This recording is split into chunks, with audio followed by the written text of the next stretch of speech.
बहू पति का नाम नहीं लेना चाहिए। रिद्धि को ससुराल आते ही सासू माँ ने पहली बात समझाई, वो यही थी कि अपने पति का नाम नहीं लेना है, मतलब उनको उनके नाम से नहीं बुलाना है। और जरूरत भी ऐसे ही तुरंत पड़ गई। रिद्धि इस घर की नई बहू, जिसे अभी इस घर में आए जुम्मा जुम्मा 4 दिन भी नहीं हुए थे कि जब शादी के कुछ दिनों बाद ही अमन फैक्ट्री जाने के लिए निकला, जिसमें वो इंजीनियर है। तो रिद्धि भागते हुए बालकनी में आकर जोर से चिल्लाई, रुको अमन, तुमने अपना वॉलेट, मोबाइल फोन दोनों यहाँ छोड़ दिया है। नीचे बाउंड्री में खड़े पापा जी, बड़े जेठ जी और बचे हुए रिश्तेदार जो विवाह के बाद बस जाने की तैयारी कर रहे थे, और साथ ही साथ इस पड़ोस के लोग, जिसमें सुबह कूड़ा उठाने वाला सभी ने ऐसे आश्चर्य से मुंह खोल के ऊपर देखा कि मानो नई बहू ने यह कैसा अनर्थ कर दिया। अमन की माँ ने अपनी बड़ी जेठानी अमन की ताई जी की ओर ऐसी नजरों से देखा मानो वो उनसे कहना चाह रही हो, अब तुम ही संभालो, सिखाओ इस नई बहुरिया को रीत रिवाज, मतलब लोक लाज, मान मर्यादा वगैरह वगैरह। ताई जी तो ऐसे हड़बड़ाकर भागती हुई दनादन सीढ़ियां चढ़ते हुए ऊपर आई कि कमरे से निकल रही रिद्धि से टकराते हुए बची। क्या हुआ ताई जी? रिद्धि ने ताई जी को इतनी तेज हाफते हुए देखकर पूछा। अरे मुझसे पूछ रही है, ये भी कोई तरीका हुआ? सबसे पहली बात, नई बहू को बालकनी में खड़े होकर जोर से चिल्लाना शोभा देता है क्या? क्या सोच रहे होंगे रिश्तेदार, मोहल्ले वाले? देखो तो जरा, वो कूड़ा उठाने वाला भी कैसा व्यंग से मुस्कुराकर देख रहा है। लोगों में कैसी कानाफूसी शुरू हो गई। आखिर कैसी बहू आई है? अच्छा, इतनी जल्दी? वैसे मैं अमन को अमन ना कहूँ तो फिर क्या कहूँ? ले, फिर नाम ले रही है अपने पति का। अरे नीलज्जा, कह नहीं सकी, मगर टोन वही था, अपने पति का नाम नहीं लेना चाहिए। क्यों? इससे उम्र कम होता है पति की। और मेरी ताई जी, वो मेरा नाम लेकर बुलाएंगे तो मेरी उम्र तो बढ़ेगी ना। पढ़ी लिखी लड़कियों की एक समस्या है, तर्क बहुत आवे है। औरतों के नाम में क्या रखा है, जो चाहे जैसे बुलाए, मगर आदमियों का नाम सम्मान से लिया जावे है। और तू ना बुलाना आज से।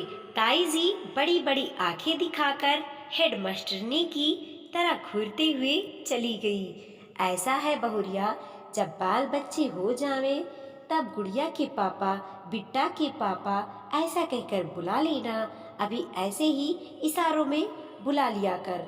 बुआ जी, जो ताई जी के पीछे पीछे ऊपर कमरे में आ गई थी, उन्होंने समझाते हुए कहा, और वो भी चली गईं। माना कि बुआ जी प्यार से बात करती हैं, ताई जी की तरह खुर्राट नहीं है, मगर बात तो वही वो भी कह रही थी। अब बताओ जरा, मैं बालकनी से खड़े होकर अमन को बुलाने के लिए इशारा करती तो वो अच्छा लगता क्या? और भी बहुत सारे लोग खड़े थे नीचे। सीधे सीधे अमन को बोला, उसे भी समझ में आ गया। बगैर किसी कंफ्यूजन के, रिद्धि जो सॉफ्टवेयर इंजीनियर थी और कॉलेज टाइम से अमन को जानती थी और उसे नाम से ही जानती थी और उसे उसके नाम से ही बुलाती थी, उसने अपनी जुबान को बहुत सिला, मतलब नियंत्रित कर रखा था। अभी तक जिसे नाम से बुलाती थी, विवाह के गठबंधन के बाद उसका नाम लेना इतनी हाय तौबा मचाने वाली बात कैसे हो गई। फिलहाल रिद्धि का वर्क फ्रॉम होम चल रहा है। रिद्धि घर से काम करती और अमन फैक्ट्री चला जाता। मम्मी को भी सिद्धि का नाम लेना पसंद नहीं था, इसीलिए अपनी बात ताई जी के माध्यम से कहलवा दिया था। कई बार रिद्धि की जुबान पर नाम आ जाता, मगर मम्मी जी मना कर देती कि ऐसा नहीं करना है। उन्होंने भी कहा, पति का नाम मत लेना। रिद्धि और उसकी सासू माँ मंदिर गई थी। पास में ही बस रेलवे लाइन क्रॉस करनी पड़ती है। गेटेड रेलवे लाइन नहीं है, तो लोग आसपास देखते हुए कि ट्रेन तो नहीं आ रही है, क्रॉस कर लेते हैं। अमन भी कुछ देर से बाहर निकला हुआ है बाइक से। उसके भी घर लौटने का समय हो रहा है। अरे, ये सामने अमन है क्या? रिद्धि ने आश्चर्य से देखा। बाइक लेकर पटरी के पास खड़ा है, किसी से मोबाइल पर बात कर रहा है। शायद सामने से ट्रेन आ रही है। उसका ध्यान कहाँ है? अमन!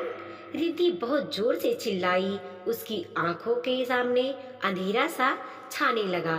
उसे कुछ समझ नहीं आया क्या हो रहा है या होने वाला है, और आंखें खुली तो घर में लेटी हुई थी। मम्मी ने कहा, घबराओ मत बेटा, तुम्हें घबराहट में चक्कर आ गया था। अब चिंता की कोई बात नहीं है। अमन, अमन कहाँ है मम्मी? रिद्धि ने आधे खुली आंखों से पूछा। चिंता मत कर बेटा, वो सुरक्षित है और सामने है तुम्हारे। अमन की चिंता में तुम्हें घबराहट में चक्कर आ गया। आज तो तुमने अमन को सावधान कर दिया, मेरा तो ध्यान ही नहीं गया। रिद्धि के पास अमन आकर उसका हाथ पकड़कर बैठ गया। मुझे माफ कर दो, मैं खुद ही में था। तुमने इतनी जो तेज से नाम लेकर पुकारा, तब मुझे एहसास हुआ।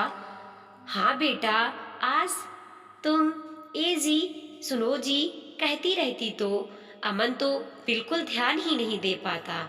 आखिर किसी का नाम उसकी पहचान होता है। हम नन्हे शिशु के जन्म लेने के पश्चात उसका एक विशेष नाम रखते हैं, जिससे हम उसे संबोधित कर सकें। जो कहने पुकारने पर उसे समझ में आए कि अमुक बात उसी से कही गई है। फिर पति पत्नी एक दूसरे से जिस स्नेह और परस्पर विश्वास के गठबंधन में बनते हैं, उसमें एक दूसरे की सुरक्षा, जिम्मेदारी और परस्पर विश्वास सर्वोपरि है। शेष चीजें सेकेंडरी है। मम्मी ने भी कहा, बस ऐसे ही एक दूसरे की परवाह करो, ध्यान रखो, बाकी बातें मात्र अंधविश्वास है। और हाँ, आज रिद्धि ने नाम लेकर बुलाने के कारण अमन की आयु में कमी नहीं बल्कि रक्षा ही हुई है। बस सासू माँ, अब और नहीं। आज सविता आंटी के घर पर सुंदर कांड का पाठ है। कॉलोनी की सभी घरों में कहलावा भेजा है। शाम के 4 बजे रखा गया है। समय अनुसार कॉलोनी की महिलाएं सविता जी के घर पहुंच गईं। चारों भी अपनी सास बिमला जी के साथ गई। पाठ खत्म होने के बाद प्रसाद का सिलसिला शुरू हुआ। बिमला जी ने अपने हाथों से चरणामृत, मखाने, केले लगाकर अपनी बहू चारू को दिया।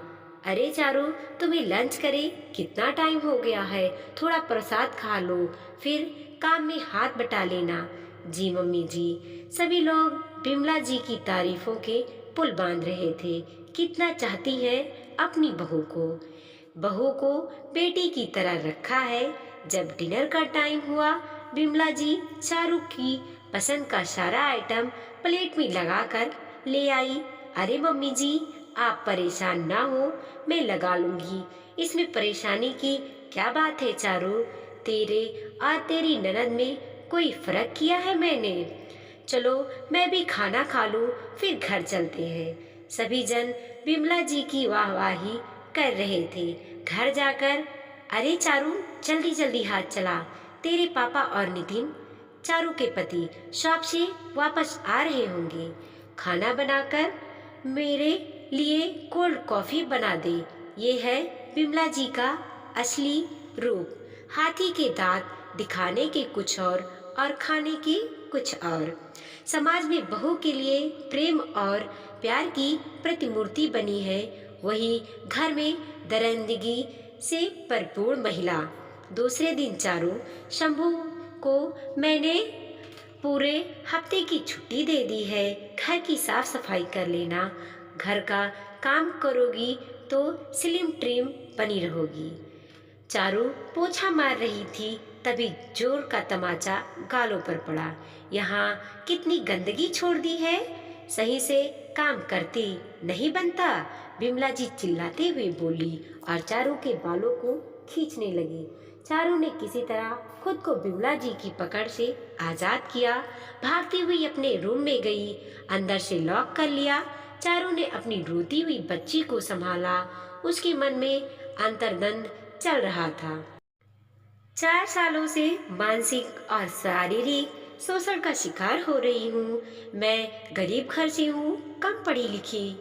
इसी का फायदा माँ जी उठाती है, बस अब और नहीं। अगर आज मैं कोई कदम नहीं उठाती तो मेरी बेटी भी मेरी तरह डरपोक बनेगी। ये कैसी इमेज मैंने बना डाली। चारू ने 112 नंबर मिला दिया। थोड़ी देर में पुलिस गेट पर खड़ी थी। बिमला जी की तो सिट्टी पिट्टी गुम हो गई। यहाँ से किसी ने कॉल किया है। अरे, आप गलत गेट पर आ गए। हॉर्न की आवाज सुनकर चारू दौड़ी दौड़ी नीचे आई। सर, आप सही जगह पर आए हैं, मैंने ही कॉल किया था। चारू ने सॉरी आप बीती बताई। पुलिस बिमला जी को थाने ले जाने लगी। बिमला जी फकफका कर रोने लगी। सॉरी बहू, मुझे माफ कर दो, इस उम्र में मुझे जेल ना भेजो। सर, आप इस बार इन्हें छोड़ दीजिए। आगे से कुछ गलत किया तो आप जरूर ले जाना। आपकी बहू के कहने पर आप पर रहम किया जा रहा है, लेकिन अगली बार आपको जेल की चक्की पीसनी ही पड़ेगी। बिमला जी लाइन पर आ चुकी थी। चारों पर हो रहे शोषण बंद कर चुके थे। चारों के जीवन का वो यादगार पल था जहाँ सिर्फ आज़ादी, प्यार, शांति, सुकून था। दोस्तों, समाज में ये अक्सर ही देखने को मिलता है जब एक संपन्न वर्ग दूसरे कमजोर वर्ग पर जुल्म करता है। जुल्म सहने वाला भी बराबर का अपराधी है। सरकार ने ऐसे ही महिलाओं की सुरक्षा के लिए हेल्पलाइन नंबर जारी कर रखे हैं। ज़रूरत उनका उपयोग करने की है। वीडियो पसंद आया हो तो लाइक कीजिए, कमेंट कीजिए और अपने दोस्तों के साथ जरूर शेयर कीजिए। चैनल पे नए हैं तो प्लीज़ सब्सक्राइब कीजिए और देखते रहिए मोटिवेशनल स्टोरी।